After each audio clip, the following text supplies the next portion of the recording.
Hello everyone. In this lecture, we will discuss pragmatics, which is one of the branch of linguistics.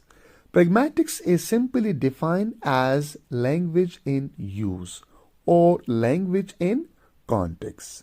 So we study in pragmatics the invisible meanings of words. Let's begin our today's lecture. Pragmatics. In many ways, pragmatics is the study of invisible meaning of or how we recognize what is meant even when it is not actually said or written.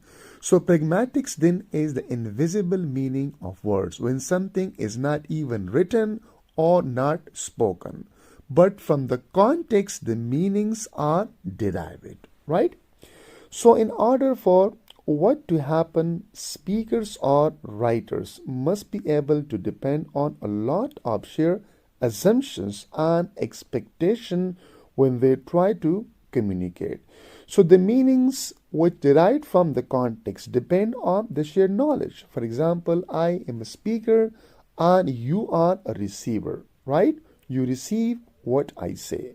So there must be between the speaker and the audience, or between the speaker and the receiver, some sheer knowledge, cultural knowledge, world knowledge. Then they can understand the meaning of words which derived from the context. So the investigation of these assumptions and expectations provide us with some insight into how more is always being communicated than is said, right? So sometimes we communicate not only through words, right? But we also communicate through context, right? We also communicate what do we mean by those words. So let's elaborate this notion further. So what do you see on this page? Baby and toddler. What do you think? Let's explain and illustrate this picture. In the picture, assuming things are normal and this store has not gone into business of selling young children. So when you see, okay, that baby and toddler, so do you think that this is an advertisement for selling the babies or children? Not at all. So you see that from the assumptions and from the world knowledge, from the culture knowledge, from the social knowledge, right? So you have some sheer assumptions. You say that this store sells like dresses, right? Or clothes for the children, right? So in this picture, assuming things are normal and this store has not gone into business of selling young children, we can recognize an advertisement for a sale of clothes for those baby and toddlers. So the word clothes doesn't appear in the message. You can't see any cloth here, right? But your assumptions tell you that this store sells clothes and the clothes are specifically for young babies and toddlers. This is pragmatics, right? You discover, you investigate invisible meaning of words. So here something is not said, okay, about cloth, baby and toddler. Nothing is said about cloth, right? But you assume, okay, that this store sells clothes for kids, right? For young children and toddler, right? Because your sheer knowledge, cultural knowledge, social knowledge, and your assumptions tell you, right? And it appears from this picture. There are some kids, young children, right? Or toddlers. So you assume that this store must be selling clothes for children and for toddler. So the word clothes doesn't appear in the message, but we can bring the idea to our interpretation of the message as we work out what the advertiser intended us to understand. So another meaning or another definition for a pragmatic may be that it is the intended meaning of words, right? That word the writer or word the speaker intends when he or she is saying something. So pragmatic is also the intended meaning of words. So we are actively involved in creating an interpretation of what we read and hear. On this slide, we will discuss context in pragmatics, and we will be discussing two types of context here. One is linguistic context and the other one is physical context. Let's learn. There are different kinds of context. One kind is described as linguistic context, also known as co-text. The co-text of a word is a set of other words used in the same phrase or sentence. So we know the meaning of a word by the surrounding words which are used in a phrase or sentence. So the surrounding co-text has a strong effect on what we think the word possibly means. So we know the meaning of a word through the surrounding words which are used in the same sentence. This is called linguistic context. Like what kind of words are used in a sentence. So in the last chapter, we identified the word bang as a homonym. So a single form with more than one meaning. How do we know usually which meaning is intended in a particular sentence? So sometimes a word may have more than one meaning, and this process is called homonymy. So how do we know that this word means what? So we know from the linguistic context. So we normally do so on the basis of linguistic context. Like we have a word bang. So bang has more than one meaning. One of the meaning of a bang is financial building, while other meaning of a bang is a river bank. So when we use bang in a sentence, we know that which bang the writer or the speaker refers to. For example, if the word bang is used in a sentence together with words like steep or evergrown, so we have no problem deciding which type of bang is meant, because there are other words. One is steep and other one is overgrown. So we know that here the word bang is referred to river bank, right? Or if we hear someone say that she has to get to the bank to withdraw some cash. So here the bank refers to financial building. So we know, right, from where? From the linguistic context, because somebody is saying that here that she get to the bank to withdraw some cash. So from the cash and from the withdraw, we know the meaning of the word bank.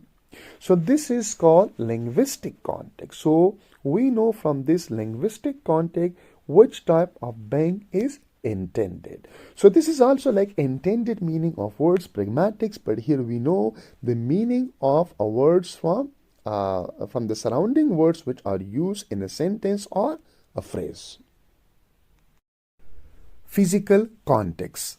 More generally, we know how to interpret words on the basis of physical context. So it means that pragmatics is more concerned with physical context rather than linguistic context. If we see the word bang on the wall of building in a city, the physical location will influence our interpretation, right? So it is obvious because there is a physical building and there is written on the wall a bang. So this physical location will influence our interpretation that this is a bang. But this is not actually a physical context. While this may seem rather obvious, we should keep in mind that it is not the actual physical situation out there that constitute the context for interpreting words or sentences. So we need to interpret our words, sentences and phrases a physical context, and we will explain this physical context on the next slide. The relevant context in our mental representation of those aspects of what is physically out there that we use in arriving at interpretation. Our understanding of much of what we read and hear is tied to the processing of aspect of physical context, particularly the time and place in which we encounter linguistic expression. And more obviously, we understand the meaning of words from a physical context when we use words in those contexts. And such words are called deictic words or deixis. For example, with he, she, it, you, we, they. So they are personal pronoun. So who use them? It depends on the context where they are. Right? Or for example, if I say that I am here, so here refer to my room. This is a physical context. And if you say that I am here and you are in your office, so then the physical context would be your office. And if you are in the market and you say that I am here, then here would refer to the physical context, that would be the market. Right? Deixis. There are some very common words in our language that can't be interpreted at all if we don't know the context, especially the physical context of the speaker, that where it is uttered and who uttered it. Okay? So there are words such as here and there, this or that, now and then, yesterday, today, or tomorrow, as well as pronouns such as you, me, she, him, it, them. Some sentences of English are virtually impossible to understand if we don't know who is speaking. About whom, where, and when. For example, you will have to bring it back tomorrow because she isn't here today. So what is the word she refers to? What is the word here refer to? What is the word today refers to?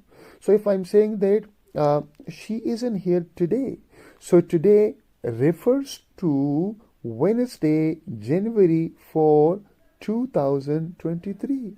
And if you are saying this tomorrow, then today would refer to January 5, 2023, Thursday. And if you refer this sentence in 2024, right, then she isn't here today, then today would refer to then that date of 2024. And here we have a particular person in mind, right? So here she may refer to one person, and when you utter, so then she would refer to another person. And here, right, that she isn't here today. So if I'm in office, so I may refer to office. If I'm home, I may refer to home. If I am on the street, so I may refer to street. So here is also deictic word. Today is also deictic word, and she is also deictic word. And here tomorrow is also deictic word. For example, I'll see you tomorrow. So here tomorrow refers to January 5, 2023. And if I say like on January 6th that I'll see you tomorrow, then tomorrow would refer to January 7, 2023. So tomorrow is also a deictic word. Similarly, that we can say that we use some here more like here, there, tomorrow, today. These all are deictic words. Like we can see here, you, me, she, him. And as well as yesterday, today, here, there. So these all are deictic words, and meanings are derived from the context, from the physical context. We are talking about physical context. We are not talking about linguistic context here. So some of the meaning may be in these words, but most of the meanings are derived from the physical context where we are, right?